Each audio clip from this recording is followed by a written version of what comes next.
महंगाई की मार के बीच उपभोक्ताओं को थोड़ी राहत मिली। डीजल के दामों में आंशिक कमी आई है। डीजल प्रति लीटर 21 पैसे सस्ता 98.89 रुपए प्रति लीटर पर पहुंचा। डीजल 15 अप्रैल के बाद पहली बार डीजल के दाम घटे हैं।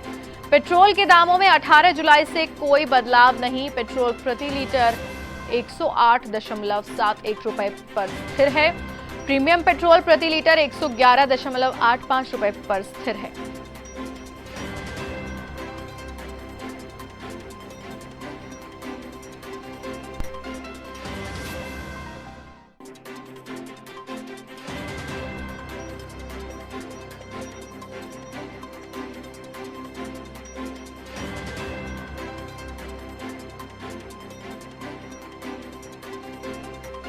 तो आपको बता दें कि कुछ कमी जरूर देखी गई है पेट्रोल के दामों में, हालांकि माफ कीजिएगा डीजल के दामों में, और पेट्रोल और प्रीमियम पेट्रोल की दरों में कोई बदलाव नहीं आया है। डीजल के दामों में आंशिक कमी देखी गई। 21 पैसे प्रति लीटर सस्ता हुआ है डीजल और अब कीमत है 98.89 रुपए प्रति लीटर। और ये पहली बार है 15 अप्रैल के बाद जब डीजल के दाम घटे हों। पेट्रोल के दामों में 18 जुलाई से कोई बदलाव नहीं देखा गया है, स्थिर है पेट्रोल की कीमत 108.71 रुपए प्रति लीटर पर।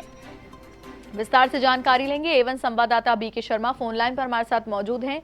जी बीके बताएं। भारती, आप एक बात तो समझ लीजिए कि ये जो एलपीजी और पेट्रोल डीजल, ये इसका जो व्यापार करती हैं वो एक ही कंपनी है। जी जी। आप देखेंगे कि इसी महीने में एलपीजी के पहले इन्होंने 72 रुपए 50 पैसे जो व्यावसायिक सिलेंडर होता है 19 किलो का, उसके दाम बढ़ा दिए। उसके बाद में 25 रुपए जो घरेलू गैस सिलेंडर है उसके दाम बढ़ा दिए। और ये 25 रुपए जो एलपीजी के दाम बढ़ाए थे वो बीच में बढ़ाए थे। हालांकि पहले केवल मासिक समीक्षा बैठक हुआ करती थी पेट्रोलियम कंपनियों की, तो महीने में के आखिरी दिन ये बैठक होती थी और उसमें जो भी फैसला लिया जाता था दाम को कम करने या बढ़ाने का, वो 1 तारीख से लागू होता था। लेकिन आप देखेंगे कि पहले इन्होंने 1 तारीख को एलपीजी का जो व्यावसायिक सिलेंडर उसके दाम बढ़ाए, उसके बाद में बीच में इन्होंने उसकी कीमतें बढ़ा दी 16 इसको अगस्त को घरेलू गैस सिलेंडर की। और अब इन्होंने ये महज 21 पैसे कम किए हैं डीजल के दामों में। पेट्रोल यथावत है। तो ये आप देखेंगे कि आप 25 रुपए जो बढ़ाए हैं एलपीजी के और इस तरह 20-25 पैसे अगर ये डीजल के दाम कम करते हैं तो ये कितना बड़ा मार्जिन है और इससे उपभोक्ताओं को क्या राहत मिलने वाली है ये आप समझ सकते हैं। ये केवल एक लॉलीपॉप की तरह है और इससे कोई फायदा होने वाला है नहीं। आपको जब तक की बड़ी कोई कटौती पेट्रोल और डीजल के दामों में नहीं होती है तब तक कोई बड़ी राहत नहीं मिलने वाली।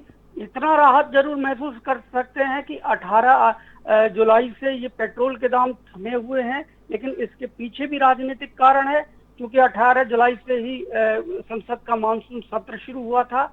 तो कहीं विपक्ष उन्हें घेरे ना, वहां उन्हें सवालों के जवाब ना देने पड़े, इसलिए उन्होंने उस समय रोक दिया था। जिस तरह से बंगाल में चुनाव हुए थे और जब तक वो चुनाव प्रचार चला था तब तक उन्होंने पेट्रोल डीजल के दाम नहीं बढ़ाए और जैसे ही 2 जुलाई को खत्म हुए पेट्रोल, उसके चुनाव प्रचार खत्म हुआ और उसी तरह हाथों हाथ ही उसके बाद 4 तारीख को इन्होंने पेट्रोल डीजल के दाम बढ़ाना शुरू कर दिए। तो ये एक राजनीतिक इसमें पैतरेबाजी ज्यादा है और इससे कोई बड़ा राहत कोई मिलने वाली नहीं है, ऐसा मुझे लगता है। भारती जी बीके, तमाम जानकारी के लिए आपका बहुत बहुत धन्यवाद। तो ये थे एवन संवाददाता बीके शर्मा हमारे साथ फोन लाइन पर जुड़े हुए थे। इस